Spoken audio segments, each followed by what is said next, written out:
مرحبا أهل الكمال مرحبا أهل النوادي. Alhamdulillah, puji syukur kehadirat Allah Subhanahu wa taala dan tak lupa senantiasa tercurahkan salawat dan salam kepada junjungan mulia Nabi kita tercinta Nabi Muhammad sallallahu alaihi wasallam beserta segenap keluarga beliau, sahabatnya dan umatnya. Yang saya muliakan, yang saya hormati Imam Masjid Al-Muhajirin Al-Habib Alwi Al-Bar beserta seluruh pengurus Masjid Al-Muhajirin dan juga kepada segenap orang tua yang hadir di tempat ini di masjid yang dirahmati Allah Subhanahu wa taala, dan kepada seluruh jamaah khususnya yang telah setia memberikan waktu berkumpul di majlis ilmu. Ini majlis ilmu yang bersanad. Majlis ilmu yang bersanad. Sanadnya kemana? Majlis ilmu yang kita hadiri saat ini bersambung dari guru ke guru, dari guru saya sampai kepada Faqihul Muqaddam Muhammad bin Ali Ba'lawi. Dari Faqihul Muqaddam sampai ke gurunya, yaitu ayah beliau serta guru beliau, Sayyid Alwi Ba'alwi. Kemudian dari gurunya Al-Imam Muhammad Shahibul Mirba. Kemudian dari gurunya serta ayahnya Al-Imam Ali Khaliqasan. Kemudian bersambung lagi ke gurunya serta ayahnya, yaitu Al-Imam Alwi. Kemudian bersambung lagi ke gurunya dan ayahnya, yaitu Al-Imam Muhammad. Kemudian bersambung lagi ke guru dan ayahnya, yaitu Imam Alwi. Kemudian bersambung dari gurunya dan ayahnya Al-Imam Ubaidillah. Kemudian bersambung lagi sanad ilmu ini kepada gurunya dan ayahnya, yaitu Al-Imam Ahmad bin Isa Al-Muhajir. Kemudian dari Al-Imam Isa Ar-Rumi bersambung ilmu ini ke ayahnya serta gurunya, yaitu Al-Imam Muhammad An-Nagib. Al-Imam Muhammad An-Nagib, beliau mendapatkan sambungan sanad ilmu ini dari gurunya serta ayahnya, yaitu Al-Imam Ali Uraidi. Al-Imam Ali Uraidi mendapatkan sanad ilmu ini dari ayahnya dan gurunya, yaitu Al-Imam Ja'far As-Shadiq. Mendapatkan ilmu ini dari ayahnya dan gurunya, Al-Imam Muhammad Al-Baqir. Mendapatkan ilmu ini dari ayahnya dan gurunya, Al-Imam Ali Zainul Abidin. Mendapatkan ilmu ini dari ayahnya dan gurunya, Al-Imam Al-Husain. Mendapatkan ilmu ini dari ayahnya dan gurunya, Al-Imam Ali bin Abi Thalib karramallahu wajhah. Mendapatkan ilmu ini dari ayahnya dan gurunya, yaitu Rasulullah, bukan ayah, mertua, sepupu, yaitu sumber ilmu utama Nabi kita Muhammad sallallahu alaihi wasallam. Jadi majlis semacam ini bersambung sanadnya. Makanya keberkahannya berbeda. Keberkahannya berbeda. Nanti kita bisa berkumpul dengan mereka di yaumil qiyamah bersama kakek mereka Nabi Muhammad sallallahu alaihi wasallam.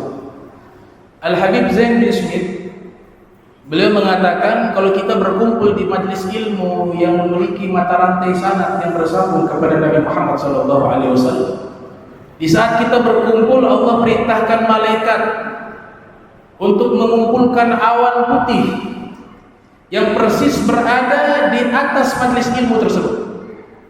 Kemudian dari awan putih tersebut Allah perintahkan malaikat untuk mencurahkan hujan rahmat. Maka siapapun yang berkumpul di majlis tersebut, maka dia akan terkena curahan rahmat dari Allah Subhanahu wa taala. Walaupun niatnya datang berbeda-beda. Ada yang datang betul-betul menuntut ilmu. Ada yang datang karena lihat ramai ikut. Ada yang datang lihat ada kawan-kawannya datang, dia ikut datang. ada yang datang cari kue, ada yang datang cari makan. Semua niatnya berbeda-beda. Tapi ketika hadir di dalam majelis ilmu, semuanya tidak mendapatkan kerugian. Semuanya mendapatkan keuntungan dari Allah Subhanahu wa taala, sebagaimana sabda Nabi kita Muhammad sallallahu alaihi wasallam, humul qaum alladhi la yashqa bihim jalisuhum. Mereka adalah sekelompok kaum yang tidak pernah rugi duduk bersama mereka.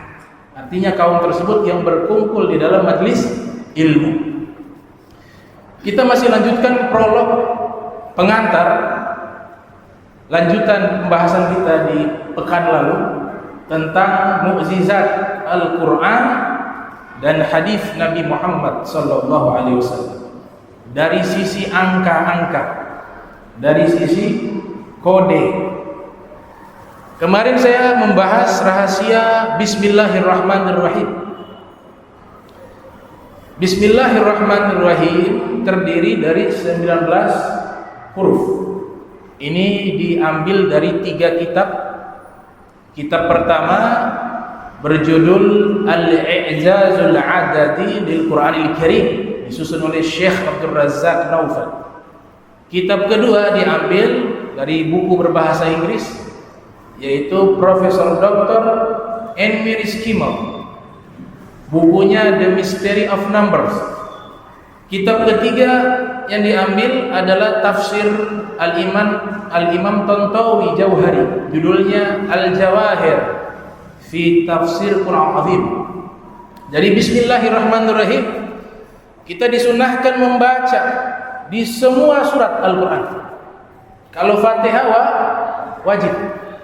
Hanya satu surat, surat At-Taubah. Surat Bara'ah tidak disunnahkan membaca Bismillahirrahmanirrahim. Pertanyaan muncul, kenapa kita diperintahkan sering-sering membaca Bismillahirrahmanirrahim? Ternyata rahasianya, setiap huruf di dalam kalimat Bismillahirrahmanirrahim, setiap hurufnya menjadi pelindung bagi orang yang suka membaca Bismillahirrahmanirrahim. Dari apa? Dari malaikat Zabaniyah, malaikat yang ada di dalam neraka. Jumlahnya 19. Artinya setiap membaca Bismillahirrahmanirrahim, setiap huruf itu melindungi kita dari 19 malaikat Zabaniyah yang Allah ciptakan dari kemurkaan yang Allah Subhanahu wa taala. Adapun di secara fikih, muqaranatul madzhab, perbandingan mazhab, membaca Bismillahirrahmanirrahim di dalam salat ada beberapa hukum. Mazhab Al-Imam Syafi'i, Muhammad bin Idris Asy-Syafi'i, yang lahir tahun 150 Hijriah, meninggal 204 Hijriah, menyatakan bahwa membaca Bismillahirrahmanirrahim di dalam surat Fatihah hukumnya wajib, karena Bismillahirrahmanirrahim bagian dari surat Al-Fatihah, dan dibaca jahar di saat sholat jahar, di saat sholat suara keluar, maghrib, isya, subuh, dibaca jahar Bismillahirrahmanirrahim. Kemudian dibaca sir di saat sholat sirriyah. Ini menurut Al-Imam Syafi'i. Menurut Al-Imam Malik bin Anas yang lahir tahun 93 Hijriah, meninggal tahun 179 Hijriah, menyatakan bahwa Bismillahirrahmanirrahim bukan bagian dari surat Al-Fatihah, sehingga tidak dibaca sama sekali. Tidak dibaca sama sekali menurut mazhab Maliki. Kemudian menurut mazhab Hanafi, Nu'man bin Thabit bin Thawta yang lahir tahun 80 Hijriah, meninggal 150 Hijriah, beliau menyatakan bahwa Bismillah itu dibaca di dalam sholat jahar ataupun sir dengan mengsirkan, tidak mengeluarkan suara tapi dibaca Bismillahirrahmanirrahim, Alhamdulillahirabbil alamin. Itu Hanafi. Menurut mazhab Ahmad bin Hanbal yang lahir tahun 164 Hijriah, meninggal 241 Hijriah, membaca Bismillahirrahmanirrahim di dalam sholat dibaca sir.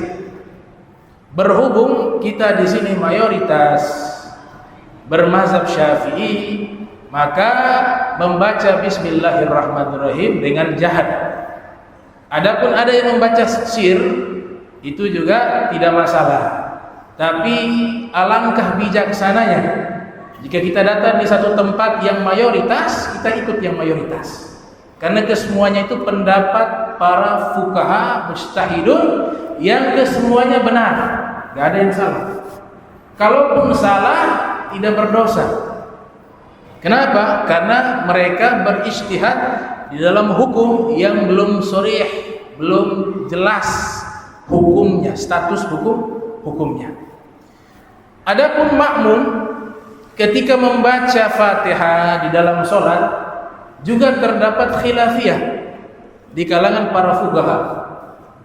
Secara dasar Fatihah itu wajib dibaca di setiap sholat, baik sholat wajib ataupun sunnah. Karena ada hadis diriwayatkan oleh para ulama hadis, seperti diriwayatkan oleh Imam Tirmidzi yang lahir tahun 200 Hijriah, meninggal tahun 279 Hijriah. Juga diriwayatkan oleh Imam Abu Daud yang lahir tahun 202 Hijriah, meninggal 273 Hijriah. Juga diriwayatkan oleh Al-Imam Ahmad bin Hanbal yang lahir tahun 164 Hijriah, meninggal 241 Hijriah. Juga diriwayatkan oleh Imam Bukhari yang lahir tahun 194 Hijriah, meninggal 256 Hijriah. Juga diriwayatkan oleh Imam Muslim yang lahir tahun 209 Hijriah, 204 Hijriah, meninggal 261 Hijriah.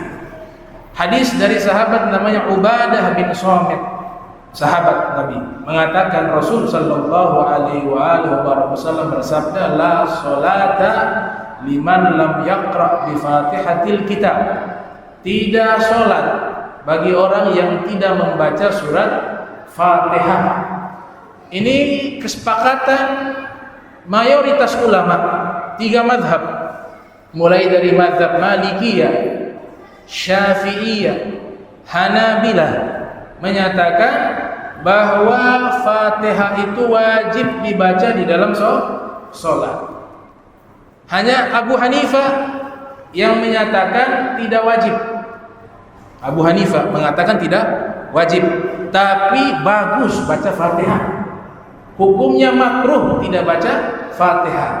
Bilang sah orang sholat tanpa membaca Fatihah menurut Abu Hanifah dan Imam Sufyan Ats-Tsauri yang lahir tahun 97 Hijriah, meninggal 161 Hijriah, menyatakan bahwa Fatihah hanya disunnahkan dibaca, tidak wajib.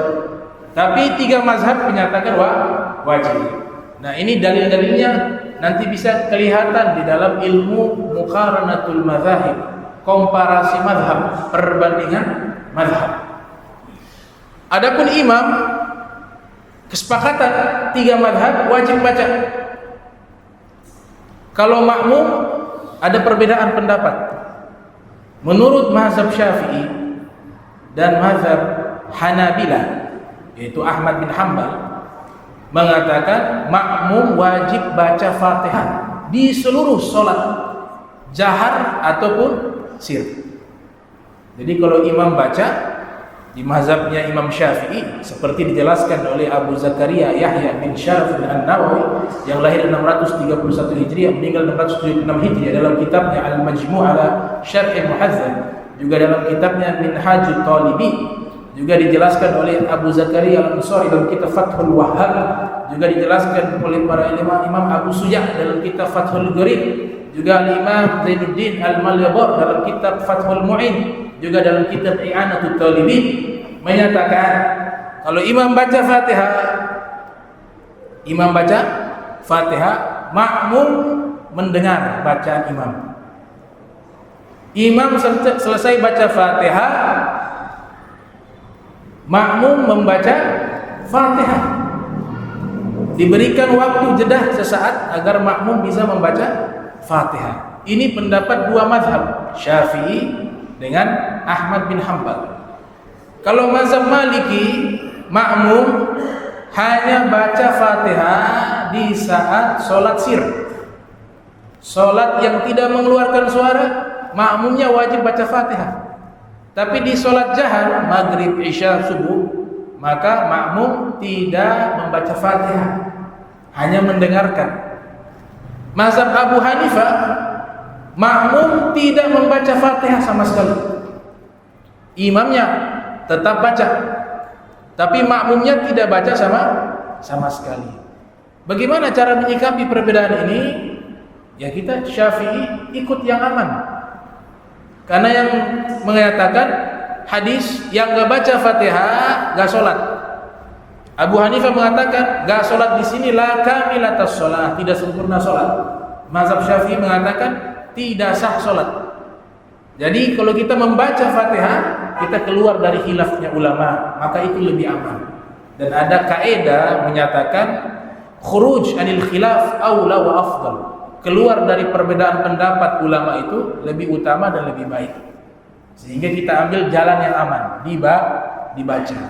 Tapi beberapa kasus diceritakan di Hadramaut, Al-Habib Ali bin Muhammad Al-Habsyi rahimahullah. Beliau kalau tiap kali datang ulama yang bernama As-Sayyid Ahmad bin Hasan Al-Attas, setiap kali Habib Ahmad datang, Habib Ahmad ini buta, tapi mata hatinya tidak buta. Wali min auliyaillah. Beliau disuruh menjadi imam. Al-Habib Ahmad menjadi imam, Al-Habib Ali menjadi makmum. Kemudian Al-Habib Ali menyatakan, saya kalau menjadi makmum, kemudian imamnya Al-Habib Ahmad, saya pindah mazhab. Mazhabnya apa? Abu Hanifah, gak baca Fatihah, makmum. Kenapa?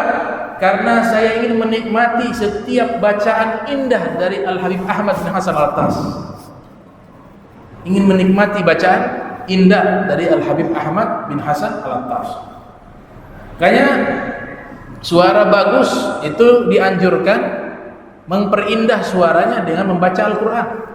Zayyinul Quran bi aswatikum, kata Nabi, hiasilah suara kalian yang indah dengan cara membaca Al-Quran. Jadi orang yang suaranya bagus, dia tajwidnya benar, maka dia lebih diutamakan untuk menjadi imam. Dengan syarat aqra wa ahfad wa afqah, dia lebih paham hukum agama, lebih fasih membacanya, lebih banyak hafalannya, maka dia dipersilahkan menjadi imam. Ini secara fikih. Saya belum membahas secara rahasia angka. Secara fikih demikian bacaan Fatihah. Angka-angka di dalam Al-Quran punya rahasia, punya makna. Kemarin setelah bismillah saya bahas, kita belum selesai membahas tentang kata bulan di dalam Al-Quran.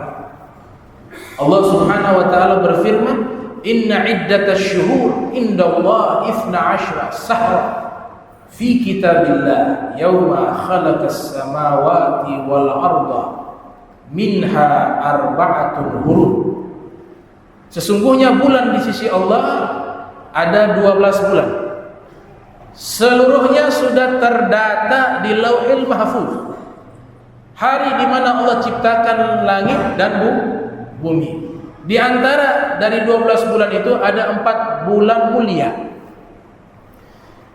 Yang menarik, kata bulan, tadi Allah sebutkan bulan ada 12. Kata syahrul yang berarti bulan dalam kitab Lisanul Arab, Ibnu Manzur menyatakan, yang lahir tahun 630 Hijriah, meninggal tahun 711 Hijriah. Kamus lengkap bahasa Arab, judulnya Lisanul Arab. Itu menyebutkan syahrun diambil dari kata syuhra, terkenal, populer. Kenapa? Karena sejak dahulu sebelum Islam datang, bangsa Arab khususnya kaum Quraisy, orang-orang Makkah sudah mengenal nama-nama bulan sebelum Islam datang, sehingga diberikan dengan nama syuhra, terkenal. Allah Subhanahu wa taala menyebutkan bulan syahrun sebanyak 12 kali di dalam Al-Qur'an. Kata syahrun sebanyak 12 kali, bentuk tunggal. Kemudian Allah taala sebutkan bentuk musanna, 2. Artinya 2 bulan. Allah sebutkan sebanyak 2 kali, syahrain sebanyak 2 kali. Kemudian bentuk jamak plural, ashhur. Allah Subhanahu wa taala menyebutkan sebanyak 6 kali. Di sini ada mukjizat matematika. Yang pertama, bentuk tunggal. Allah sebutkan sebanyak 12 kali. Persis dengan pernyataan di dalam Al-Quran yang menyatakan bulan itu 12. Dan persis dengan perhitungan astronomi bahwa dalam setahun itu terdapat 12 bulan. Itu mukjizat pertama. Mukjizat kedua, coba perhatikan. Syahrain Allah sebutkan sebanyak dua kali. Ashhur Allah Ta'ala sebutkan sebanyak 6 kali. 2 kali 6 atau 6 kali 2 sama dengan 12. Jadi semuanya jumlahnya 12. Itu tentang kata syahrul. Ada angka keramat di dalam Al-Quran, angka rahasia di dalam Al-Quran. Ini disebutkan oleh Profesor Dr. N. Kimmel dalam kitabnya The Mystery of Numbers. Juga disebutkan oleh seorang pakar tafsir dunia, ahli seluruh bidang ilmu, namanya Al-Imam Muhammad bin Umar Ar-Razi, terkenal dengan julukan Fakhruddin Ar-Razi. Lahir tahun 544 Hijriah, meninggal 606 Hijriah. Dalam kitabnya Mafatihul Ghaib atau nama lainnya At-Tafsirul Kabir, Imam Zahabi mengatakan ketika memberikan pujian kepada Fakhruddin Ar-Razi, Imam Zahabi menyebutkan dalam kitab Siyarul A'lamin Nubala yang lahir tahun 673 Hijriah, meninggal tahun 748 Hijriah, mengatakan Fakhruddin Ar-Razi adalah Al-Allamatul Kabir, orang yang sangat menguasai banyak ilmu. Dzu funun, menguasai seluruh cabang ilmu. Ilmu kedokteran, ilmu astronomi, ilmu fisika, ilmu biologi, ilmu tafsir, ilmu hadis, ilmu geografi, hampir seluruh ilmu beliau kuasai. Makanya Zahabi mengatakan dzu funun, beliau menguasai seluruh cabang ilmu. Bahkan di kitabnya Al-Mabahithul Masyriqiyah fi Ilmi Ilahiyah wa Tabi'iyah, di situ beliau menyebutkan tentang teori gravitasi. Padahal penemunya yang mengaku orang barat, Isaac Newton, belum lahir, masih ratusan tahun. Beliau sudah membahas tentang teori gravitasi. Bahkan membahas tentang atom. Baru orang barat menemukan, beliau ribuan tahun, hampir 1000 tahun. Hampir 1000 tahun. Beliau sudah membahas tentang atom. Beliau membahas tentang astronomi. Beliau membahas tentang biologi. Beliau membahas tentang kedokteran, beliau membahas tentang ilmu sihir, punya kitab tentang sihir, namanya Sirrul Maktum. Beliau kuasai ilmu tersebut. Beliau juga menguasai ilmu tafsir. Ilmu tafsir beliau termasuk ulama besar di dalam bidang tafsir Al-Quran. Beliau punya kitab yang saya sebutkan tadi, sehingga diberikan gelar Tafsirul Kabir, tafsir yang besar. Itu karya beliau. Beliau tafsirkan secara bahasa, secara astronomi, secara fisika, secara isyariah, secara hadis, secara balaghah, secara bayani, secara ma'ani, banyak. Satu kitab bahas seluruhnya. Ini Fakhruddin Ar-Razi. Beliau mengatakan bahwa minha arba'atun hurum, yang dimaksud dengan 4 bulan mulia di ayat tersebut yaitu bulan Dzulqa'dah, Dzulhijjah, Muharram, kemudian Rajab. Angka keramat, kata Fakhruddin Ar-Razi dan para ulama tafsir mengatakan angka keramat di dalam Al-Quran, kode yang menyimpan banyak rahasia di dalam Al-Quran, angka 7. Angka 7. Surat pamungkas yang Allah Ta'ala berikan khusus kepada Nabi Muhammad SAW, Al-Fatihah, namanya surat pembuka. Berapa ayat? 7 ayat. Allah Ta'ala sebutkan Segala sesuatu itu kembali ke angka 7. Makanya Al-Quran Allah mulai dengan surat Fatihah yang terdapat di satu surat tersebut 7 ayat, karena mengandung 7 rahasia di seluruh ciptaan Allah. Yang pertama, Allah sebutkan langit. Allahul ladzi khalaqa sab'a samawati wa minal ardi mithlahunna di surat At-Talaq.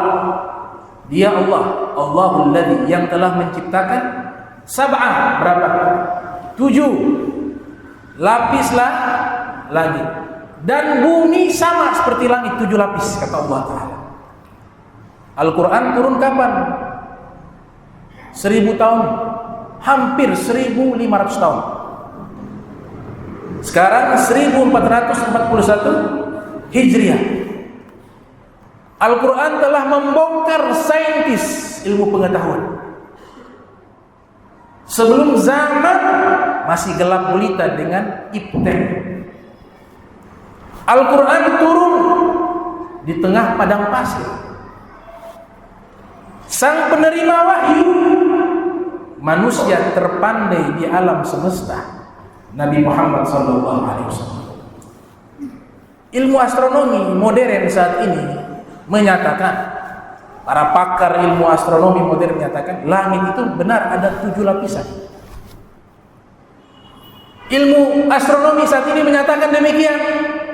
Terlambat. Al-Quran 1000 tahun lebih, 1500 tahun lebih sudah menyatakan sab'a samawat. Langit itu ada 7 lapis. Bumi Allah nyatakan sama seperti langit 7 lapis. Kalau bidang ilmu tentang bumi namanya geologi. Dia punya tokoh pakar ilmu geologi dunia, ulama kaum muslimin, namanya Al-Imam Qazawaini namanya. Ilmu modern sekarang, ilmu geologi atau ilmu geografi menyatakan bumi ini punya 7 lapisan. Subhanallah. Bumi punya 7 lapisan, sama seperti langit. Yang luar biasa, Allah Subhanahu wa taala selalu menyebutkan langit bentuknya jamak, samawati. Kalau bumi kebanyakan al-ardu. Bumi bahasa Arabnya al-ardu. Kenapa yang samawati bentuknya jamak sedangkan yang bumi bentuknya tunggal? Alasan yang pertama, bumi yang ada, yang kita huni saat ini, itu jumlahnya hanya 1. Langit yang ada di atas kepala kita, yang tanpa tiang dia bisa berdiri tegak dengan kekuasaannya Allah Subhanahu wa taala. Padahal ini keajaiban. Setiap bangunan punya tiang. Setiap atap punya tiang. Tidak ada bangunan yang punya atap melainkan harus punya tiang penyangga. Kalau bangunan yang kecil saja harus ada tiang penyangga ketika memiliki atap, apakah kita tidak heran langit yang besarnya seperti ini bisa berdiri atap tanpa tiang? Ini hal luar biasa, tapi karena kita sudah biasa dengan hal tersebut, menjadi biasa. Padahal orang yang Allah sebut ulul albab, Allah sebutkan 19 kali dalam Al-Quran, ulul albab, mereka menganalisa setiap ciptaan Allah. Di situ terdapat tanda kebesaran Allah Subhanahu wa taala. Langit tanpa tiang, gak jatuh, gak runtuh. Siapa yang menjaga, menahan itu langit? Allah nyatakan dalam Al-Quran, Allah yang menahannya. Ini kebesaran Allah Subhanahu wa ta'ala. Kalimat bumi dan samawat, kenapa dua-duanya 7 lapis? Tapi Allah selalu menggunakan redaksi samawat bentuknya plural jamak, sedangkan bumi tunggal. Karena lapisan langit 7 lapisnya itu jaraknya jauh.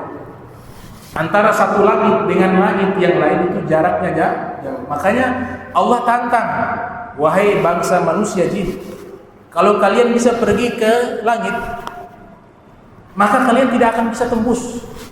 Allah sudah tantang. Ini pakai teknologi, pakai roket dari NASA. Terbang, itu belum sampai langit pertama. Hanya satu manusia yang bisa menembus 7 lapis langit, bahkan melewati langit, yaitu Sayyidul Wujud Al-Mustafa Muhammad sallallahu alaihi wasallam. Nggak bisa tembus. Bumi tidak disebutkan dengan bentuk jamak, bentuk tunggal, ardun. Dengan kata yang sering Allah ulang-ulang, ardun, bumi. Kalau langit paling banyak Allah gunakan samawat atau sab'us samawat. Karena lapisan langit antara satu dengan yang lainnya itu jaraknya jauh. Kalau bumi diberikan redaksi tunggal karena lapisannya tidak sejauh langit, makanya bentuknya tunggal, ardun. Itu rahasia angka 7. Rahasia angka 7 juga disebutkan di dalam Al-Quran. Kita bahas Al-Quran dulu, kemudian hadis. Ini menakjubkan. Makanya kita ini beruntung menjadi umat Nabi kita Muhammad sallallahu alaihi wasallam. Gak ada kitab seperti Al-Quran Karim. Tidak ada nabi seperti Nabi Muhammad sallallahu alaihi wasallam. Tidak ada umat terbaik seperti umat Nabi Muhammad sallallahu alaihi wasallam. Kuntum khairu ummah ukhrijat linnas. Kalian sebaik-baiknya umat yang dimunculkan bagi manusia, umat Nabi Muhammad sallallahu alaihi wasallam. Harus bersyukur, ini nikmat. Allah sebutkan kata lautan. Kata lautan. Bahasa Arabnya bahrun.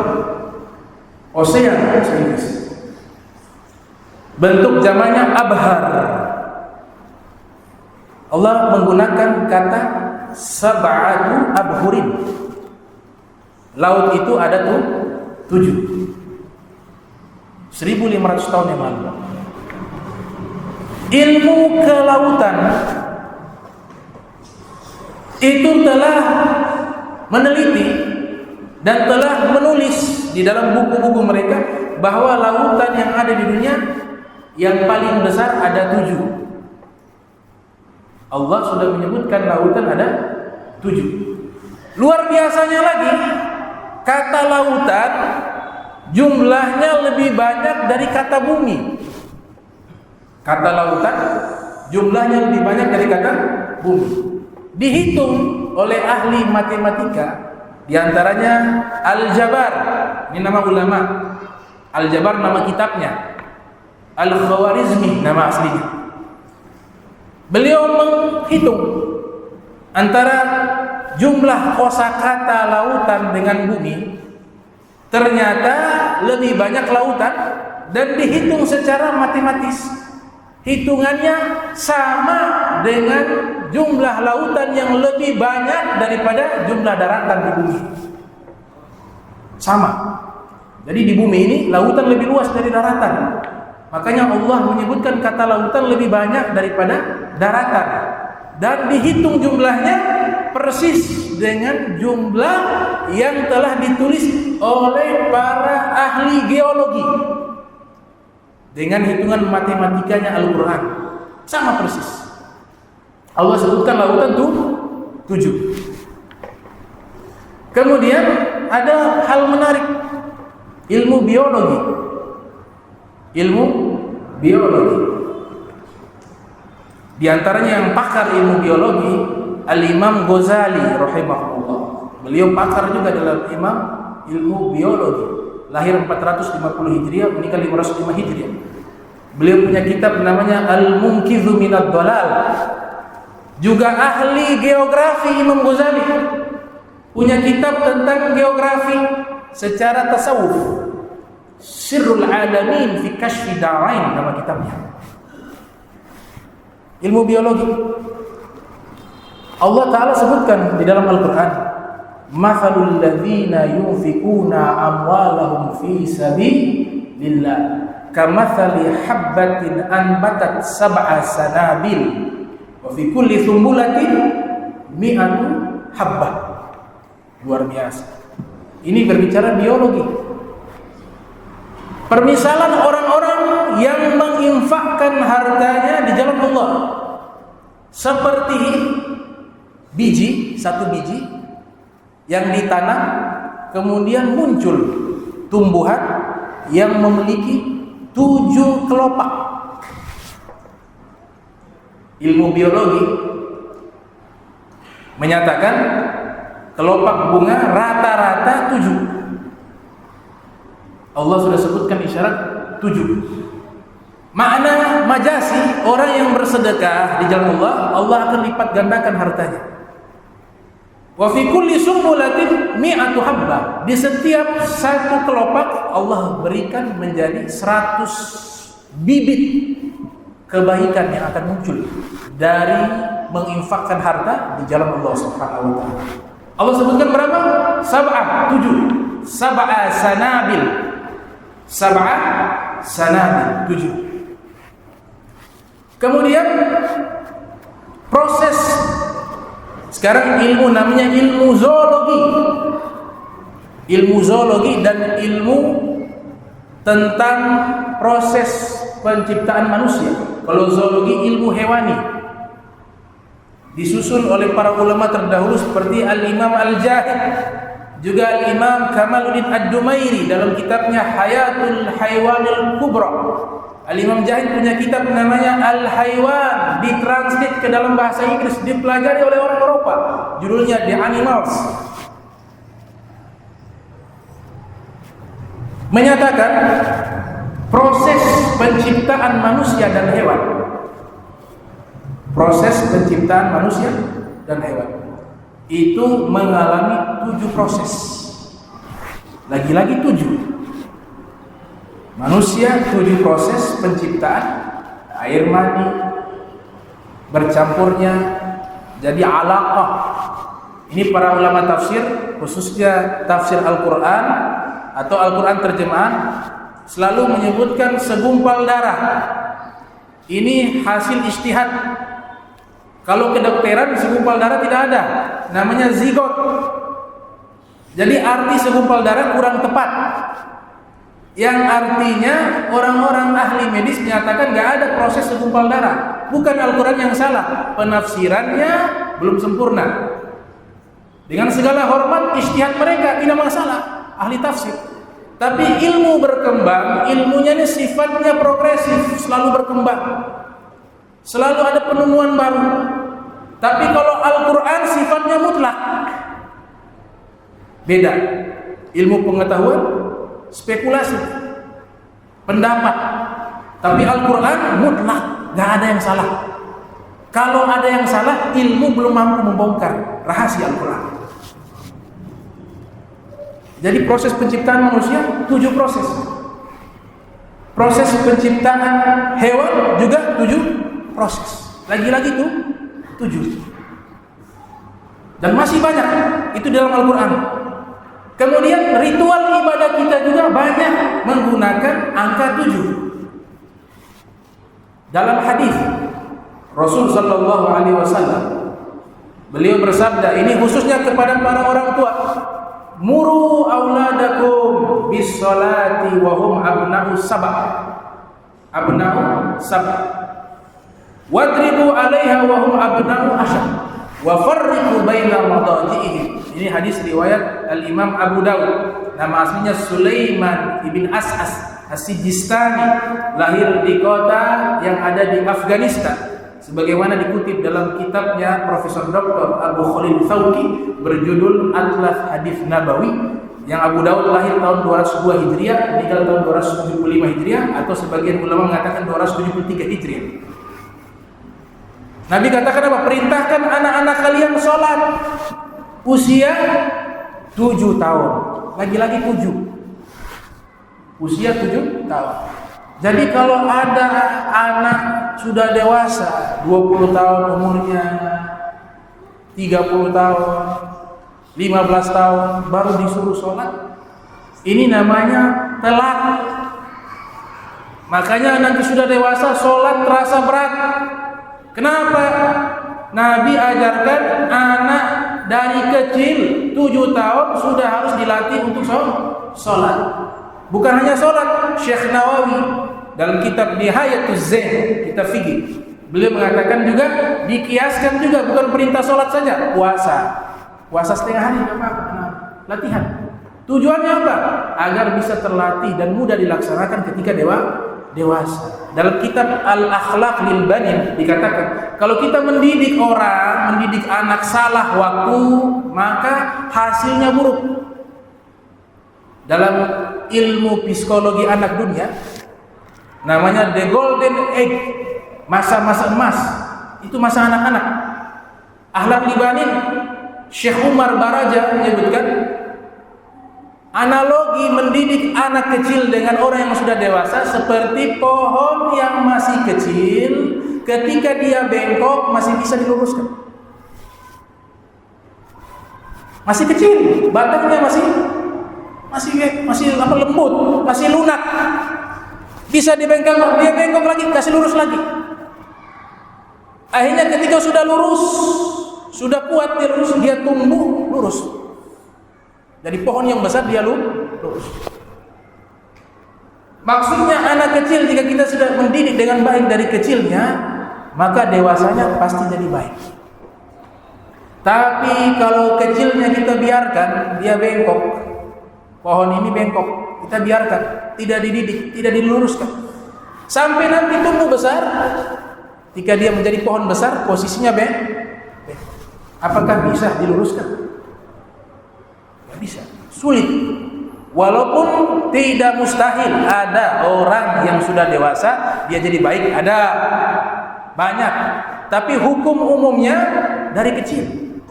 Makanya Sayyidina Ali bin Abi Thalib karramallahu wajhah mengatakan, kalau anak usia 1 sampai 7 tahun, la'ibhu, fokuskan dia bermain karena masa anak-anak. Tapi diberikan ilmu dengan cara permainan. 7 sampai 14 tahun. 7 sampai 7 tambah 7 berapa? 14. 14 tahun adikhu mulai mendidik tata krama, akhlak, cara berbicara sama orang tua seperti apa, cara berjalan, cara simpati kepada orang lain. Mulai didik adab. Kemudian 14 tambah 7 21. Alimhu, mulai fokus ilmu pengetahuan kepadanya.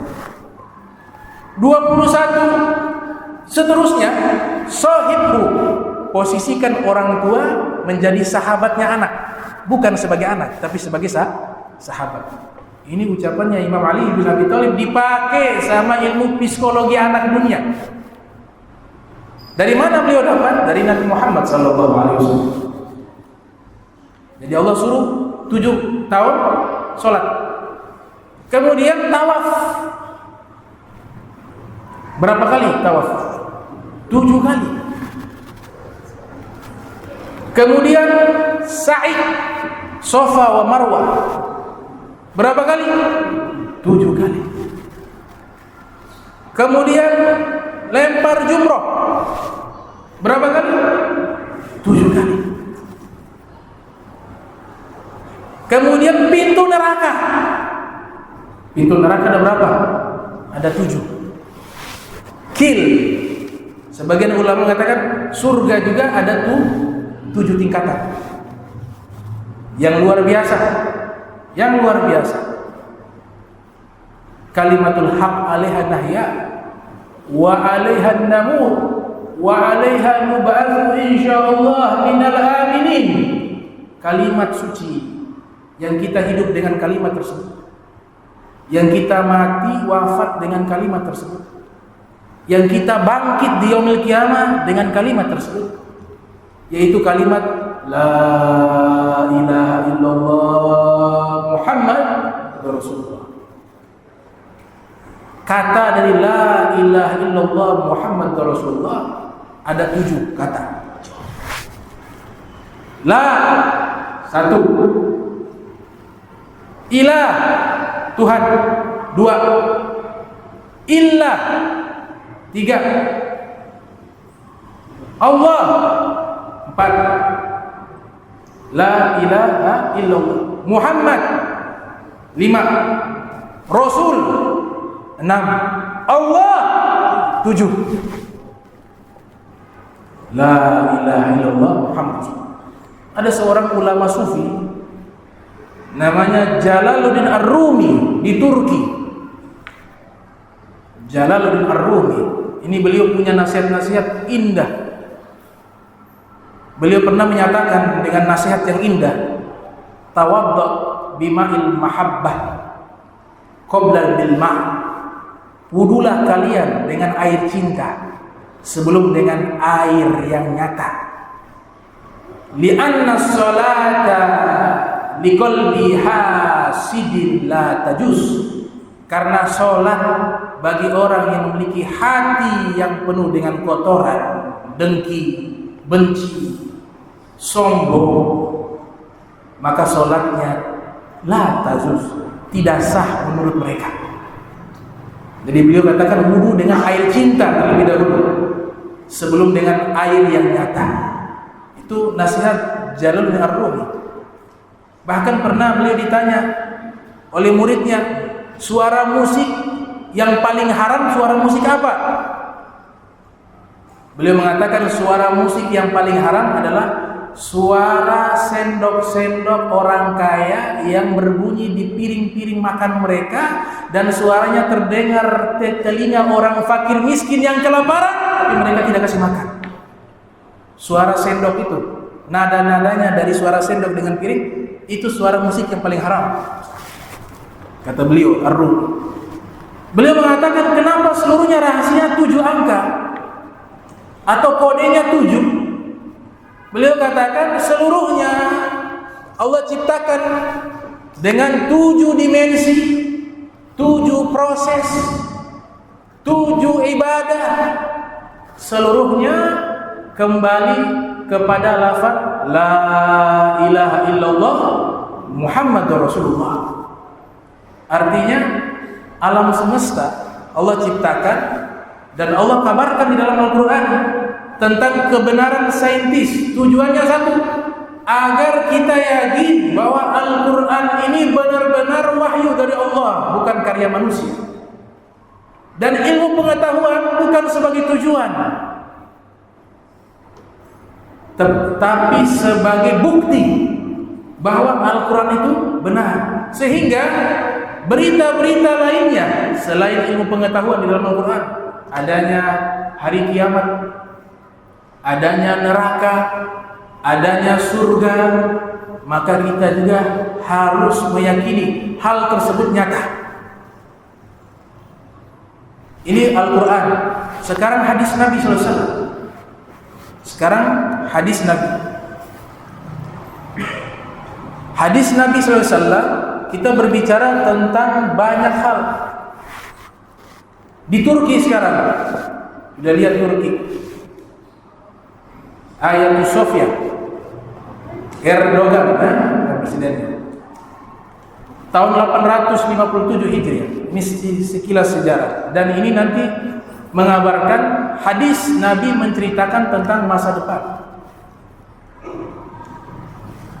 Tahun 857 Hijriah, ada seorang pemuda Muslim bernama Muhammad Al-Fatih, Sultan Muhammad Al-Fatih, 857 Hijriah, berhasil menaklukkan Konstantinopel atau sekarang namanya Istanbul di tahun 857 Hijriah. Usia beliau pada waktu itu sebagai seorang raja 25 tahun. Beliau hafal Al-Quran, Beliau bertarekat Naskabandiyah. Gurunya namanya Syekh Samsuddin. Nasabnya kembali ke Sayyidina Abu Bakar Siddiq radhiyallahu ta'ala anhu. Nabi sudah mengabarkan, la tuftahanna Konstantinia fala ni'mal amiruha wa la ni'mal jaysh dalikal jaysh. Di zaman itu Konstantinopel dikuasai oleh Romawi, punya benteng yang kokoh, tidak bisa ditembus.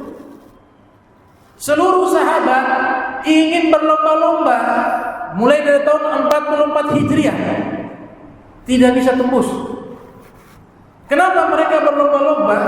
Karena mereka telah mendengar sabda Nabi sallallahu alaihi wasallam bahwa orang yang membebaskan Istanbul atau Konstantinopel itu adalah raja terbaik dan pasukannya pasukan terbaik. Bagaimana tidak terbaik? Pasukan-pasukannya ini ahli ibadah semua. Muhammad Al-Fatih mewajibkan sholat tahajud sebelum perang, mewajibkan puasa, bertarekat Naskabandiyah. Baharuddin Naskabandi menjadi tarekat. Jadi kalau ada tuduhan tarekat itu sesat, berarti hadis Nabi ini keliru. Nabi bilang ini raja terbaik. Kalau raja terbaik berarti ajarannya terbaik. Kalau pasukan terbaik berarti ajarannya terbaik. Ini hadis riwayat Ahmad bin Hanbal dalam musnadnya, yang lahir tahun 164 Hijriah, meninggal 241 Hijriah. Beliau berhasil.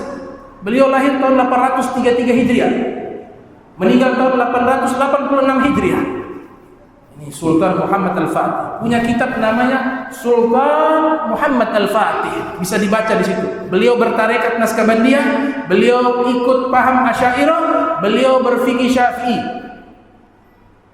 Berhasil. Sebagian ulama menolak, oh ini yang dimaksud bukan Muhammad Al-Fatih, di akhir zaman Imam Mahdi yang akan membebaskan Istanbul. Imam Mahdi. Nabi katakan Al-Mahdi min zurriyati min auladi Fatimah. Imam Mahdi adalah keturunanku dari anak cucunya Fatimah Zahra. Berarti Imam Mahdi raja terbaik. Pertanyaannya, Imam Mahdi raja terbaik. Imam Mahdi kata Nabi bernasab kepada Nabi Muhammad. Orang-orang yang bernasab kepada Nabi Muhammad paling banyak di dunia itu di mana? Indonesia. 2 juta manusia. Kemudian di Yaman. Kemudian di Maroko, Sayyidina Hasan. Seluruhnya mayoritas daripada keturunan Rasul sallallahu alaihi wasallam mengikuti manhaj ahli sunnah wal jamaah. Kalau ini dinisbatkan Imam Mahdi, berarti Imam Mahdi raja terbaik. Kalau raja terbaik, pasti ajarannya terbaik. Pasukan terbaik, pasti yang mengikuti Imam Mahdi sama. Berarti ini adalah pasukan terbaik dan ajaran yang mereka pegang ajaran yang terbaik. Bisa paham? Ini hadis riwayat Ahmad bin Hanbal. Berhasil dibebaskan tahun 857 Hijriah. Kemudian Nabi sallallahu alaihi wasallam mengabarkan khabarul mustaqbal, informasi tentang masa depan. Banyak hadisnya. Ini mencengangkan. Nabi katakan, hadis dalam riwayat Musnad Ahmad bin Hanbal, la taqumu sa'ah hatta tukallimash shiba'ul ins. Hari kiamat tidak akan terjadi terkecuali hewan buas bisa berdialog dengan manusia. Al-Imam Abu Fida Ismail ibn Umar bin Kathir yang lahir tahun 700 Hijriah, meninggal tahun 774 Hijriah, dalam kitabnya Al-Bidayah wan Nihayah, beliau mengatakan peristiwa tersebut sudah terjadi di zaman Nabi Muhammad SAW. Waktu Nabi hijrah ke Madinah, ada orang musyrik, dia berburu. Kemudian dia lihat hewan ternaknya dimangsa oleh serigala. Dia mengejar serigala tersebut. Kemudian dari kejauhan dia melempar dengan tombaknya persis mengenai serigala tersebut, maka anak domba yang dimangsa oleh serigala terlepas. Kemudian serigala itu menghadap ke wajah pemburu tersebut dan dia berbicara bahasa Arab dengan bahasa Arab yang fasih. Dia mengatakan, "Limadza tamna'uni 'an rizqillah?" Kenapa engkau mencegah saya dari rizkinya Allah? Ini domba rizkinya Allah kepada saya. Kenapa kau halangi?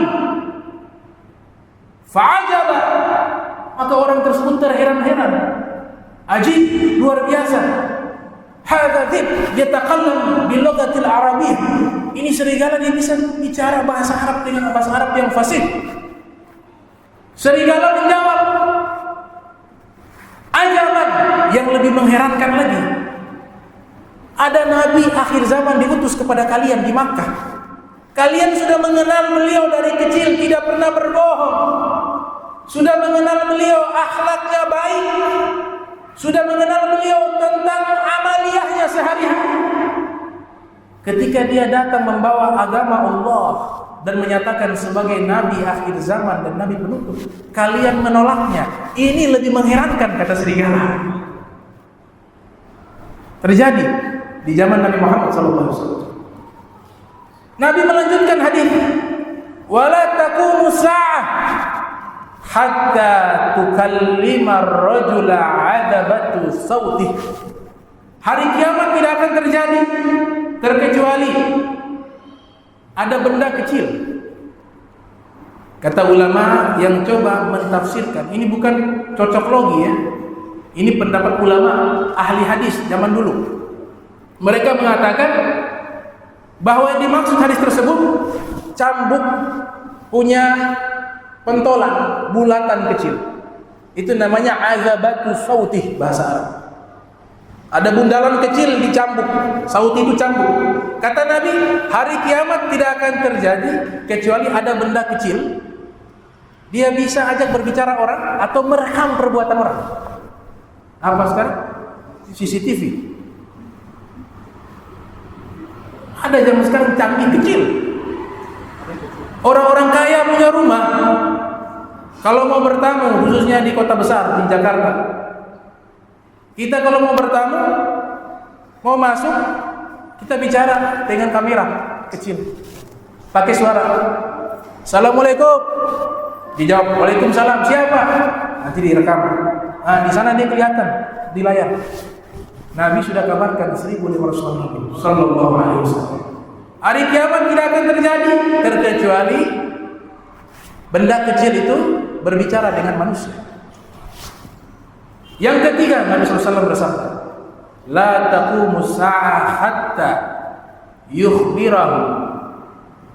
Tidak terjadi hari kiamat hingga fakhizuhu, yukhbiru fakhizuhu ahdatha bima ahdatha ahlahu ba'dahu, bima ahdatha ahluhu ba'dahu. Hari kiamat tidak akan terjadi kecuali paha seseorang akan mengabarkan berita keluarganya yang melakukan sesuatu yang dia tidak lihat. Ini kalau kita baca 10 tahun yang lalu, ulama-ulama hadis menyatakan ini belum ada di zaman kami, mungkin masa depan. Tapi di zaman kita ini sudah mulai ada hadis ini. Apa itu? Dipasangkan chip, dimasukkan ke tubuh. Kata paha di sini maknanya tubuh. Karena dalam bahasa Arab ada maknanya zikru ba'di bi ma'na kull, menyebutkan sebagian maknanya keseluruhan. Sebagaimana Allah sebutkan diharamkan lahmu khinzir, daging babi. Allah sebutkan diharamkan daging lahmu khinzir, daging babi. Bukan berarti kulitnya halal. Bukan berarti darahnya halal. Tapi maksud Allah menyebutkan daging babi itu haram, maknanya menyebutkan sebagian, maknanya keseluruhan. Kayak kita beli kambing. Beli kambing berapa ekor? Beli 5 ekor. Ya, jangan lupa beli kambing buat korban 3 ekor. Bukan dia ke sana beli ekor kambing. Ini sih beli ekor kambing. Tadi kan bilang 3 ekor. Maksudnya 3 ekor itu ya dengan kambingnya, bukan ekornya. Itu kaidah bahasa Indonesia yang namanya menyebutkan sebagian tapi maknanya keseluruhan. Nah, Nabi menyebutkan paha mengabarkan artinya sudah akan terjadi. Sekarang ini zaman kita orang-orang banyak dipasang chip. Chip ini merekam keberadaannya, perbuatannya. Rasul SAW telah mengabarkan. Dan masih banyak lagi hadis-hadis tentang mukjizat Rasulullah SAW. InsyaAllah kita akan lanjut di pertemuan berikutnya. Tutup dengan kafaratul majlis. Subhanaka wa bihamdika asyhadu an la ilaha illa anta astaghfiruka wa atubu ilaik. Wa sallallahu alaihi Muhammadin wa ala alihi wa sahbihi wa barik wa sallam. Wa lakum minkum wassalamu alaikum warahmatullahi wabarakatuh.